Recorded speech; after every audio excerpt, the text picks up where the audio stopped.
कि यदि भगवान ने अवतार लिए तो क्यों कितने अवतार हुए भगवान के। पांचवा प्रश्न कि जीवन का परम लक्ष्य क्या है। और छठवां प्रश्न करते हैं कि भगवान जब धर्म की स्थापना करके जब जाते हैं, लीला संपन्न करके जाते हैं, तो धर्माकम शरणम गतः, यह धर्म किसकी शरण में जाता है। यही 6 प्रश्न में पूरी भागवत कथा सूत जी ने सुना डाली। और बंधुओं, निवेदन करूं, जिस समय श्री शौनकाद ऋषियों ने सूत जी महाराज से ये प्रश्न किया है, इतने गदगद हो गए सूत जी, वहां पर कहना पड़ा रामचरितमानस में जब मां पार्वती ने, मां भवानी ने भगवान शंकर से प्रश्न किया था, पूछो रघुपति कथा प्रसंगा, सकल लोक जग पावनी गंगा। जब मां पार्वती ने भगवान शंकर से राम जी की कथा सुनी तो भगवान शंकर इतना प्रसन्न हो गए, इतना प्रसन्न हो गए कि हाथ जोड़ करके कहते हैं, धन्य धन्य गिरी राजकुमारी, धन्य धन्य गिरी राजकुमारी, तुम समान नहीं तो उपकारी, तुम्हें समान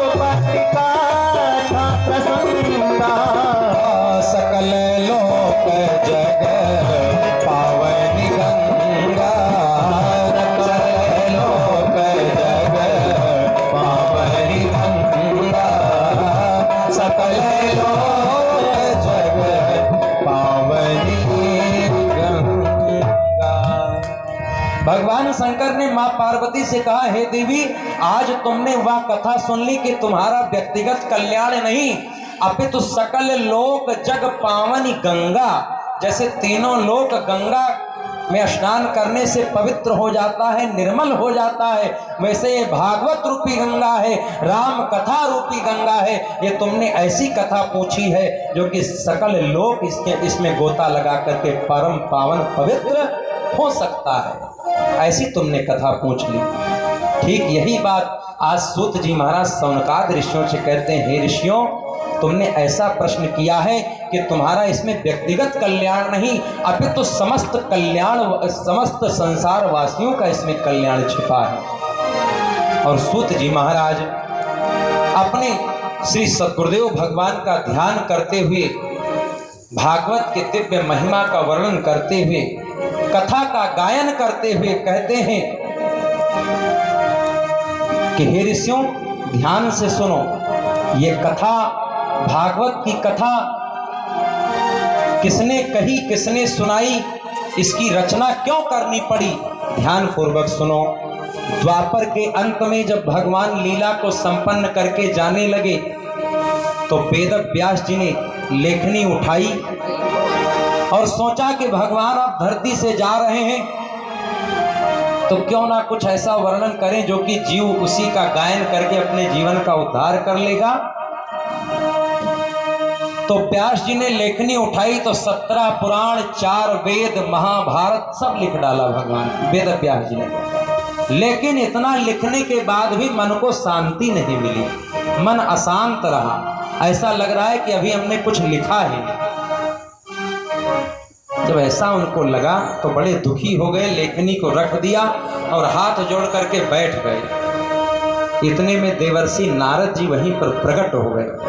जब व्यास जी ने देवर्षि नारद को देखा तो नारद जी ने कहा, पाराशर्य महाभाग भवतः कच्चिदात्मनः परितुष्यते शारीर आत्मा मानसेव। हे व्यास जी, क्यों इतना दुखी हो, क्या बात है, क्यों चिंतित हो। व्यास जी ने नारद जी का विधिवत पूजन किया, आदर सत्कार किया और फिर कहते हैं, हे नारद जी, हमने लेखनी से अपने 17 पुराण लिखे, 4 वेद, उसके 4 भाग के पंचम वेद महाभारत का भी हमने उल्लेख किया, उपनिषद शास्त्र सब कुछ लिख डाला, 17 पुराण लिख डाले, लेकिन मेरे मन को शांति पता नहीं क्यों नहीं मिल रही है। ऐसा लगता है हमने कुछ किया ही नहीं अभी लेखनी से अपनी। नारद जी ने कहा, हे व्यास जी, आपने बहुत कुछ लिखा, लेकिन अभी आपने भगवान के निर्गुण स्वरूप का वर्णन किया है। जिस दिन आप सगुण स्वरूप का वर्णन करोगे उस दिन आपके मन को शांति मिलेगी। अभी आपने निर्गुण का वर्णन किया है, सगुण का वर्णन करो आप। सगुण यानी कहा, यानी गोविंद की रचना को लिखो, गोविंद के लीला का आप गायन करो, तब जाकर के आपको मन को शांति मिलेगी। और नारद जी ने अपना स्वयं का जीवन परिचय दिया वहां पर कि हे व्यास जी, मैं पूर्व जन्म में एक दासी का पुत्र था, एक दासी के घर में हमारा जन्म हुआ था। मेरी माँ जो थी बहुत संतों के प्रति आस्था रखती थी, बहुत ही भजन कीर्तन करने वालों की, संतों की सेवा करती थी। संत जब भोजन कर लें तो जो जूठा बचता था, हे व्यास जी, मेरी माँ उसी जूठा को पाती थी, संतों के वस्त्रों को धुलती थी, संतों की सेवा करती थी। एक बार क्या हुआ कि मेरे घर पे चातुर्मास करने के लिए कुछ संत लोग आए। 84 दिनों तक संतों ने हमारे घर में रह करके बहुत ही आनंद पूर्वक भजन कीर्तन किया, और मेरा भी मन बचपन में ही उन्हीं के साथ लग गया। जब वो जाने लगे तो मैं भी उन्हीं के साथ चल पड़ा। तो संतों ने कहा, हे बालक, तुम्हारी माँ ने हमारी इतनी सेवा की है, और सेवा के फलस्वरूप तुम ही एक पुत्र हो, अगर तुमको मैं लेकर चला गया तो तुम्हारी माँ बहुत दुखी होगी, कहेगी बताओ इतने दिनों तक हमने सेवा की और अंत में हमारे पुत्र को भी लेकर चले गए संत लोग, इसलिए तुम मेरे साथ मत जाओ। नारद जी ने कहा, नहीं, मुझे आपके साथ ही जाना है, मुझे भजन कीर्तन करना है, आपके साथ में आपके ही साथ रहना है। संतों ने मना कर दिया, कहा मैं तुमको मंत्र दे रहा हूँ और जाओ, जब तुम्हारी माँ इस संसार से शरीर छोड़ करके चली जाएगी तो उत्तर दिशा में चले आना, वहीं पर तुमको हम प्राप्त हो जाएंगे। संत लोग चले गए। नारद जी धीरे धीरे बड़े हो गए, लेकिन भगवान की कृपा सदैव बनी रही। भगवान की सेवा नारद जी बड़े मन से करते हैं। जब नारद जी धीरे धीरे बड़े हुए तो वैराग्य मन में आने लगा, और इधर माँ नारद जी के विवाह की तैयारी करने लगी, गांव में चर्चा करने लगी कि हमारे बेटे की शादी कहीं हो जाती, शादी की तैयारी करने लगी। नारद जी के कान में बात पहुंची, अरे हमारी माँ हमारे शादी की तैयारी कर रही है, दुखी हो गई। बताओ, मैं घर को छोड़ करके वैराग्य धारण करना चाहता हूँ, वन में जाना चाहता हूँ, भगवान का भजन करना चाहता हूँ, और माँ है कि हमारे शादी की तैयारी कर रही है। बहुत दुखी हो गए नारद जी और भगवान के पास गए, हे प्रभु आप ही रक्षा करो, अगर कहीं हमारी शादी हो गई तो अभी तो माँ के ही वजह से मुझे घर में पड़ा है, मैं पड़ा हूँ, अगर शादी हो गई तो पत्नी आएगी, पत्नी से बच्चे होंगे, पूरा जीवन हमारा गृहस्थ में ही समाप्त हो जाएगा, फिर मैं भगवान का भजन कैसे करूँगा। भगवान के हृदय में दया आ गई। क्या हुआ कि एक दिन माँ गौधूल बेला में जंगल में समिधा लाने के लिए गई, तो गौधूल था, अंधेरा था, एक सर्प के ऊपर पैर पड़ गया और सर्प ने काट लिया, माँ का देहांत हो गया, माँ मर गई। नारद जी को जब पता लगा कि हमारी माँ का देहांत हो गया है, तो संसार के दिखावे में ऊपर से तो नारद जी रुदन कर रहे हैं, रो रहे हैं, लेकिन अंदर ही अंदर बड़े प्रसन्न हुए कि हे प्रभु आपकी कृपा हुई, मैं जो चाहता था कि संसार से मेरा मन मोह माया से मैं दूर हो जाऊं, आपकी कृपा हो गई है। माँ का रास्ता समाप्त हो गया, माँ के प्रतीक्षा की घड़ी समाप्त हो गई। नारद जी ने माँ का अंतिम दाह संस्कार किया, क्रियाकर्म करके, और उत्तर दिशा की ओर नारद जी चले गए। रास्ते में जाकर के जब ज़्यादा थक गए, चलते चलते जब थक गए तो रास्ते में एक वृक्ष के नीचे बैठ गए। वृक्ष के नीचे जैसे नेत्र बंद करके बैठे कि भगवान की सांवली मूरत, कन्हैया की सांवली सूरत उनके हृदय में बस गई और बसी की तुरंत ध्यान लग गया नारद जी का। क्षण भर के लिए भगवान की ऐसी छवि उनके हृदय में आकर के बसी कि सारा संसार नारद जी भूल गए और क्षण भर के लिए नारद जी भगवान के सूरत को देखते देखते रोने लगे, गाने लगे, नाचने लगे, मगन हो गए। और एक क्षण के बाद वही छवि गायब हो गई। जैसे गायब हुई, हृदय से छवि गायब हुई कि नारद जी विकल हो गए, रोने लगे। अरे ये क्या हो गया? तड़पने लगे, जैसे जल से मछली को निकाल दिया जाए, तड़पने लगती है। ठीक इसी प्रकार से जब नारद जी के हृदय से भगवान की वो मोहिनी सी सूरत निकली तो नारद जी तड़पने लगे।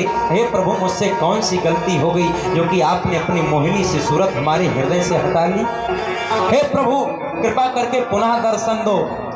जब ज्यादा विलाप करने लगे तब तक आकाशवाणी हुई, हे नारद, अभी तुम्हारी भक्ति में कमी है, और भक्ति करो और मन में प्रगाढ़ता लाओ।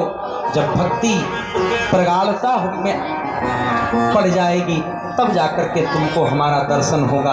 अभी तुमको इतना ही दर्शन, इस जन्म में इतना ही दर्शन लिखा था, अब तुम अगले जन्म की प्रतीक्षा करो। नारद जी उसी रूप का ध्यान करते हैं नित्य। बहुत समय बीता। कुछ समय बाद जब धरती पर प्रलय आया, जब भगवान ने नई सृष्टि का समग्र ऐश्वर्य प्रदान किया, जब नई सृष्टि की उत्पत्ति की भगवान ने, तो वही नारद जो दासी पुत्र थे, जब नई सृष्टि की उत्पत्ति भगवान ने की तो वही नारद जी ब्रह्मा जी के पुत्र मानस पुत्र बन करके आए। वही नारद मानस पुत्र ब्रह्मा जी के पुत्र बने। आज वही नारद जी व्यास जी कहते हैं कि हे व्यास जी, बताओ दासी का पुत्र ब्रह्मा का पुत्र बन गया, ये किसकी कृपा से? कहा वो सांवली सी सूरत जो भगवान ने क्षण मात्र के लिए मुझे हृदय में दी थी, उसी का मैं ध्यान करते हुए मैं ब्रह्मा का पुत्र बन गया। और आज ये है कि हाथों में बीड़ा लेकर के जगह जगह गुणगान करता हूँ। जो अभक्त है उनको भी मैं भक्त बना देता हूँ। मान लो कोई भगवान का भक्त है, तपस्या में कोई कमी है तो मैं उसका मार्गदर्शक बन जाता हूँ और भगवान को पा लेता है। आज भगवान की कृपा हमारे ऊपर ऐसी है। जब नारद जी ने अपना दृष्टांत स्वयं जीवन का परिचय जब व्यास जी को सुनाया तो व्यास जी आश्चर्यचकित हो गए और तुरंत लेखनी उठाई और 18वां पुराण श्रीमद् भागवत की रचना कर दी व्यास जी ने। जब श्रीमद् भागवत की रचना की तो व्यास जी ने सोचा सबसे पहले इसको पिलाया किसे जाए, किसको परोसा जाए। भाई ये श्रीमद् भागवत 18,000 श्लोक हैं, 12 स्कंध हैं, 335 अध्याय हैं, तो किसी साधारण व्यक्ति को तो दिया नहीं जा सकता। कोई इसी योग्य परमहंस होना चाहिए जो इस कथा को सुन सके सर्वप्रथम। तो याद आया व्यास जी को अपने पुत्र सुखदेव का, लेकिन सुखदेव तो जन्म से ही विरक्त हो गए थे, माँ के गर्भ से ही वन को चले गए। वो पुत्र कहाँ मिले? माँ के गर्भ से निकलते ही वो तो बैरागी हो गए, मोह माया से दूर हो गए थे, वन को चले गए थे। वो पुत्र कहाँ मिले? लेकिन आज जब व्यास जी को याद आया कि अगर इस कथा को मेरा पुत्र श्रवण कर लेता सुखदेव, तो काश इस कथा की रचना करना हमारा सार्थकता हो जाती। लेकिन पुत्र मिले कहाँ? वो तो जन्म से ही बैरागी हो गया था। फिर भी व्यास जी ने अपने 2-4 शिष्यों को भागवत के 2 श्लोक याद करा दिए। वो शिष्य जिस गली से गुजरते हैं, जिस आश्रम से गुजरते हैं, जिस जंगल से गुजरते हैं, उन श्लोकों का गायन करते हुए निकलते हैं। बरहा पीडम नटवर वपुः कर्णयोः कर्णिकारं बिभ्रद्वासः कनक कपिशं वैजयन्तीं चमालाम्। एक दिन क्या हुआ कि वही शिष्य लोग श्लोकों का गायन करते हुए जा रहे थे कि एक गुफा में सुखदेव जी बैठ करके तपस्या कर रहे थे। और जिस गुफा में सुखदेव जी बैठ करके तपस्या कर रहे थे, उसी रास्ते से शिष्य लोग श्लोक का गायन करते हुए जा रहे थे। इतने में श्लोक का 2-4 शब्द सुखदेव जी के कान में पड़ गया, और जैसे पड़ा तो सुखदेव जी नेत्र बंद करके ध्यान कर रहे थे भगवान के निर्गुण स्वरूप का, और जैसे श्लोक कान में पड़ा तो आंख खुल गई, ध्यान भगवान का हट गया, बेचैन हो गए। अरे इतना मधुर श्लोक कौन गा रहा है, कितने मधुर भगवान की छवि का वर्णन कौन कर रहा है। देखा सामने से 2-4 शिष्य गाते हुए जा रहे थे। सुखदेव जी आगे, अरे भैया तुम किसके शिष्य हो, ये श्लोक आपको किसने सिखाया? अरे इतने प्यारे श्लोक हैं, 2-4 श्लोक और सुना दो। शिष्यों ने कहा, हे भैया हमारे गुरु ने हमको 2 ही श्लोक सिखाया था और 2 श्लोक याद था, सो हमने आपको सुना दिया। अगर तीसरा सुनना हो, याद करना हो तो हमारे गुरु के पास चलो, वही आपको सुनाएंगे। सुखदेव ने कहा, आपके गुरु कौन है? कहा, हमारे गुरु से अगर मिलना चाहते हो तो हमारे पीछे पीछे आओ, हम अपने गुरु से मिला रहे हैं आपको। आज भगवान की कृपा हुई, देखिए